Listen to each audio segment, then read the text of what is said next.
Il m'a sollicité très fraternellement et très humblement d'en rédiger la préface. J'ai accepté très rapidement en réalité pour deux raisons. La première, c'est que je considérais le sujet qu'il s'apprêtait à traiter dans cet ouvrage comme étant une leçon de vie en réalité. Et je le lui ai même dit, il est présent, j'ai dit mais l'ouvrage que tu veux écrire ne s'adresse pas qu'aux jeunes.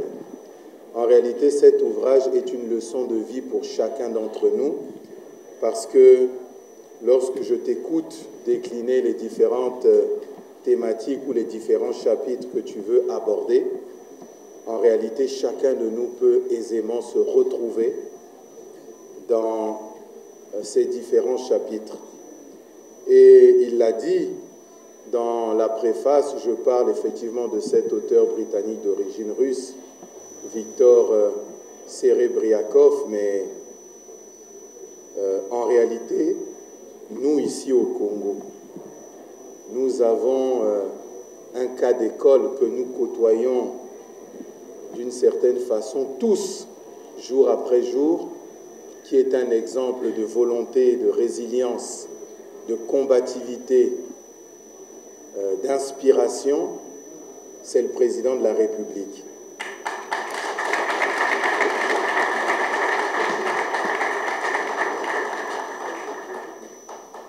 Je le dis parce que pour certains qui sont dans cette salle et qui ont eu l'opportunité de lire un ouvrage qui a été écrit à l'époque par M. André Soussan, qui a pour titre « Un homme d'honneur » et qui est dédié au président de la République en y retraçant sa biographie et son parcours.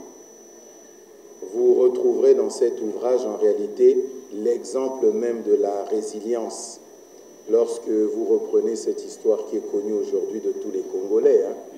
Ce parcours à pied qu'il fait, suivi de sa maman quand il part des Doubs pour aller étudier, c'est un enfant et qui brave justement ces obstacles climatiques d'abord, ces obstacles logistiques, rien que parce qu'il a envie d'aller étudier. L'auteur l'a dit lui-même, en réalité, il faut d'abord avoir en soi un certain nombre de qualités, mais ces qualités seules ne suffisent pas, il faut de la volonté, il faut de l'abnégation. Et le président de la République, à travers son exemple de vie, nous montre qu'il faut de la volonté, il faut de la résilience en toute chose. Et c'est cette volonté, cette résilience qui lui ont permis de pouvoir d'abord avoir un parcours scolaire. Et ce même parcours scolaire, en réalité, aurait pu être différent parce que certains le savent, certains ne le savent peut-être pas, mais à l'origine, le président de la République ne se destinait pas au métier des armes, pas du tout. Le président de la République voulait faire des études supérieures, mais les conditions de l'époque, puisqu'il le dit à répétition, c'est un fils de paysan, les conditions à l'époque ne lui ont pas permis de pouvoir accéder à ce savoir. Et on parlait tout à l'heure de métier par défaut. Dans le cas du président de la République, je ne dirais pas qu'il a choisi un métier par défaut, mais je dirais plutôt qu'il a choisi un métier par circonstance. Et ce métier par circonstance, avec la volonté qui le caractérise, que nous connaissons bien, lui ont permis d'arriver où il est arrivé aujourd'hui. Et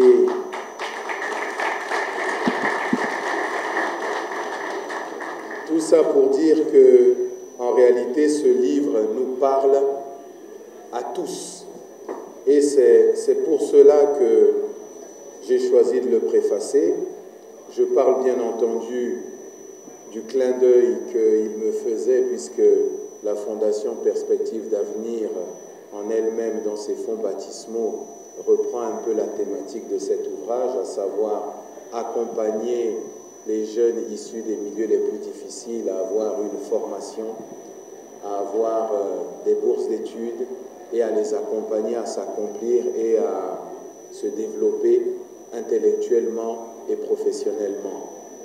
Et pour cette raison aussi, il m'apparaissait normal et presque, je voulais dire, naturel de participer à cet ouvrage lorsque l'honorable est venu me solliciter. Et aujourd'hui, le message que l'on peut adresser aux jeunes, parce que je ne voulais pas m'exprimer longuement, j'avais dit que c'est son jour, c'est son ouvrage et c'est lui qui devrait être à l'honneur aujourd'hui. Donc nous, modestement, on a préfacé, mais nous devrions également savoir rester à notre place. Mais puisque j'ai été sollicité pour transmettre un message aux jeunes qui sont nombreux dans la salle, c'est de leur dire qu'à travers cet ouvrage, en réalité, il faut que vous en fassiez plutôt un livre de chevet. Parce que les exemples dans l'ouvrage, il y en a beaucoup. J'ai lu, il y a Harrison Ford, il y a Sylvester Stallone, l'auteur nous a parlé d'Abraham Lincoln, il y a Elvis Presley, il y en a plein d'autres.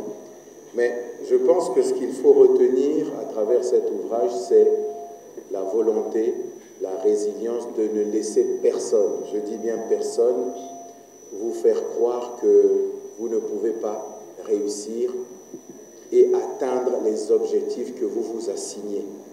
Parce qu'à partir du moment où vous laissez les gens vous faire croire le contraire, en réalité, vous avez déjà perdu, vous avez déjà échoué. Il y a un chef d'entreprise français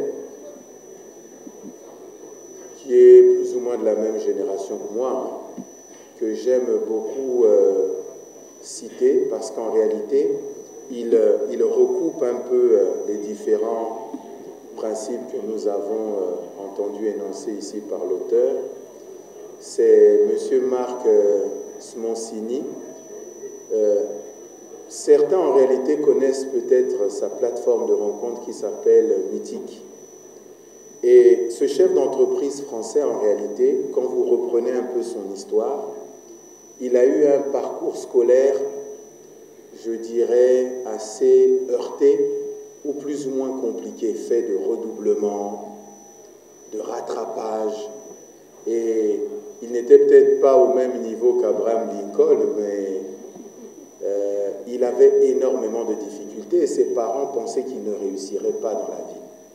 Mais à force de persévérance, à force de volonté, à force d'envie, il a réussi à décrocher un diplôme supérieur à Supinfo et ensuite il s'est lancé dans l'entrepreneuriat avec des succès, mais également avec des échecs.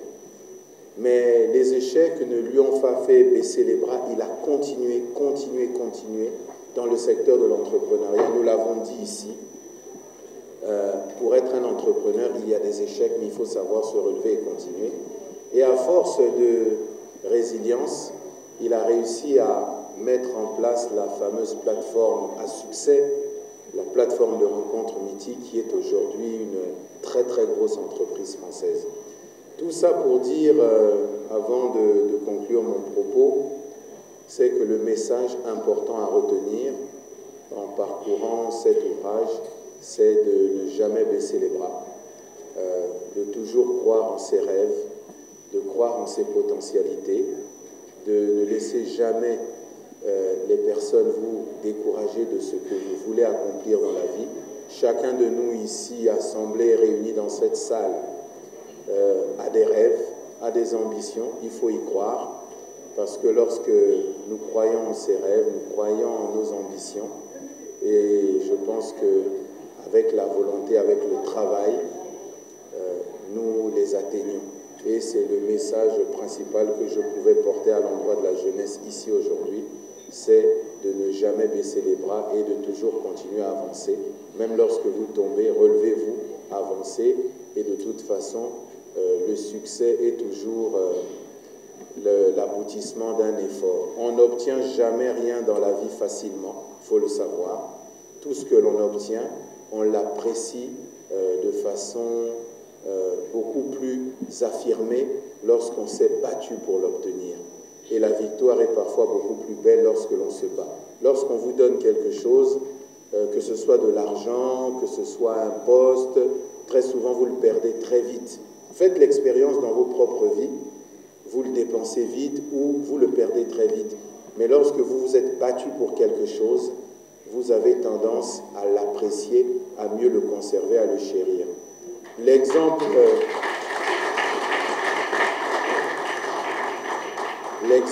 que je peux donner dans ce cas de figure, c'est lorsque vous vous battez pour construire votre maison. Faites l'expérience, et il y en a beaucoup dans cette salle qui ont leur maison et ils ne l'ont pas construite de façon facile. Et lorsque vous vous battez pour construire votre maison, lorsque vous rentrez dans votre maison avec votre famille, vous appréciez ce moment et vous prenez soin de votre maison parce que vous savez quels ont été les efforts, la sueur, les larmes, les difficultés que vous avez dû affronter pour réussir un tel ouvrage.